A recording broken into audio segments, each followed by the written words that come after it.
So thank you, Maria. Dear colleagues, dear ladies and gentlemen, we have heard about labor law issues more or less on new forms of work, and now the question is, how is that reflected in the social security? So the topic is evolutions in social security system in a changing labor market, and are we going towards individualization of social security? Well, the first thing is, what is the purpose of social security? What are the needs covered by social security?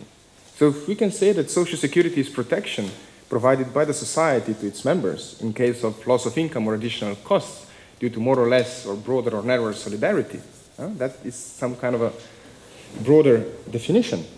And when we discuss social security systems are so different, and they're shaped according to the needs of different societies. And also I have a pleasure of teaching international and European social security law to Erasmus students, and we always have some Greek nice students who are very knowledgeable. And we discuss social insurances and social assistances, and with social assistance, Greek students start to look weird. Because social assistance is not very developed, because social insurance is so developed and so every group is covered. So point is that social security is quite different. Now we should go back to the history of social security. And I know this is not the most popular topic, also not among the students. And when I start talking about history, but we might learn something from the history of social security. Why social? So first were private initiatives, fraternities in continental Europe, for instance. And then it was the need to other forms of social security. You can all remember the Bismarckian social insurances end of 19th century. Why did they develop? Because there were new forms of work at that time. You know, there were people first and large families in rural areas, and then they were going to factories, to urban areas, and then new forms of work, new forms of housing and so on developed. And then next to new forms of work or new structures, new structural changes, you need legitimacy. Although Industrial Revolution was in England, first social insurance schemes were in Germany, because there was the legitimacy. The workers fought against it. And Bismarck did not want to do really anything good for the workers. He just wanted to stay in power. So he developed something to calm the masses and to govern some years more. So that was the first social insurances in 1883, and that good practice, so to say, spread all over Europe. And that focus was on workers. So workers were in need of social security. Now, have the needs remained the same? Do we still talk about only workers? Maria, if you're so kind. Thank you. So since then, the social security scope has been broadened. So materially, various forms of social insurances were developed and other schemes, also national services in some other countries. And personal scope. So not only workers were covered, also self-employed and their family members. For instance, unemployment insurance for self-employed. It's more and more in every country in Europe, because self-employed is starting to showing characteristic of a worker, being solo self-employed and so on, being dependent on one employer, so to say, and one contractor. Also in the regulation, in social security coordination, self-employed were included later on. Also civil servants were included later on, with the famous case Vogiokas, which started actually in Greece, as you remember. So we have broader scope. We have also administrative specialization. So more and more schemes were covered, particularly in Greece. I think we have many insurances and many insurance carriers, so we have very specialized system. So should that specialization be also for the new forms of work? That's the next question. And social security is not very static. If you look in the times of crisis, there were some really amazing financial innovations. For instance, we just made a small research in some other project on what kind of income is taken into account. So we don't have only social security contributions on labor income, on income from labor. We have other income from property, from lending facilities, housing, and so on. And I think France was very innovative in that sense, with the contribution, I think, on the repayment, I would say in English, of the repayment of social debt. That was one of the special taxes which was used to finance social security. Or general social security income was also another such contribution, also decided about it by the Court of Justice of the European Union. I think in Greece, ICA is also, ICA Tam, I think it's still called, is being financed from, but correct me if I'm wrong, from salt. A kilo of salt, 0.25% goes to ICA, I think. Huh? So, or paper and carton, it's also used to finance or selling of that, or cement for workers in that industry, or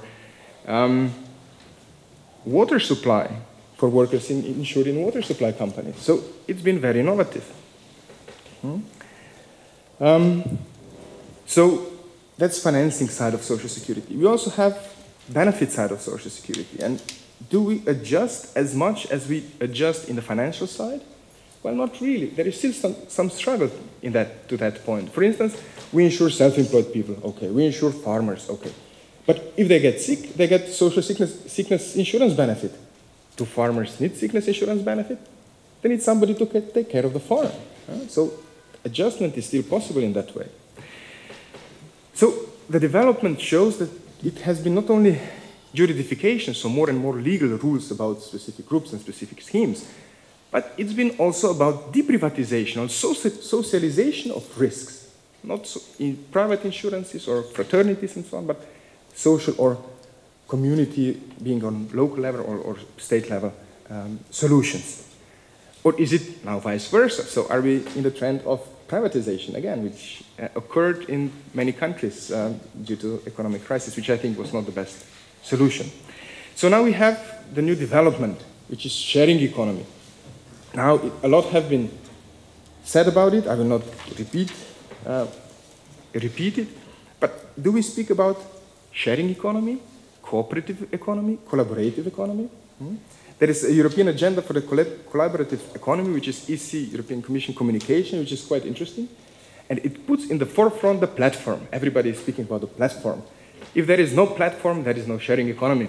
There is maybe assistance between neighbors, which could be kind of sharing economy, but not really because there is no platform. Now, some call it, our colleague made a brief research on that, also platform economy, okay? Or as you said, crowd working. The question is it performed professionally or not, for payment or not? So is it different if you take somebody on a ride with you, where you take the road anyway, and he just contributes towards the fuel? Or if you earn money from that? For instance, if your employer pays the trip and you just earn something additional. And we have experience with Uber just lately. I think Denmark has posed so strict conditions that Uber said we will no longer provide services in Denmark. Italy has banned it on the first instance court, but then a couple of weeks later, the decision was overturned by the higher court. I think in UK, Uber drivers are considered as workers, at least partially. And in Croatia, by the way, they are thinking about Uber boat. Maybe interesting for Greece as well. So the relations are blurred, or as we have heard, there are new relations that are being shaped. And there are all different kinds of discussions also related to that. I will just mention, are you allowed to discriminate?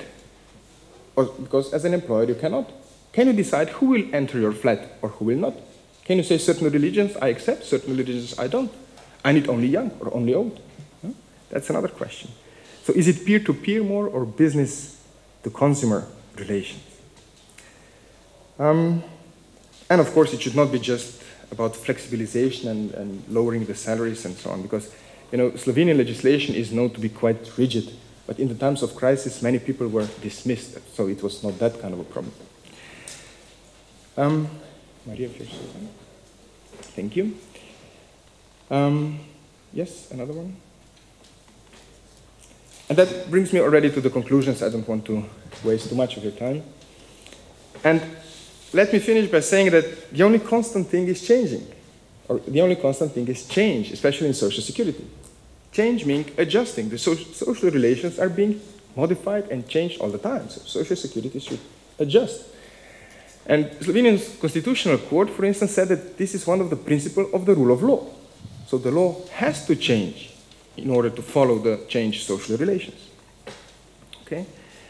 I think it's a good thing we can adopt, or good or bad thing of people then that we can adapt. So from private schemes, I think the trend was towards socialization and deprivatization or collectivization in that sense. And now maybe it's time for individualization. Okay, individualization of risks and financing and benefits. So I don't refer to it as individualization in the sense of privatization, but individualization within social public security schemes. Okay? So there are new forms of work again. So do these new workers, in a sense, or new people being active, need protection? I think yes. Do they have legitimacy to do so, as it was in the time of Bismarck? And that's the question. Because there is a platform. You don't have somebody to grasp or to fight against. There is a computer, there is a platform. What can you do? So that might be additional problem. And I think that as labor law, but also social security, it was never meant to be just about minimum. And social security should always be more than minimum, and it's one of the most important connecting elements in the society, and it should stay like that. So, thank you.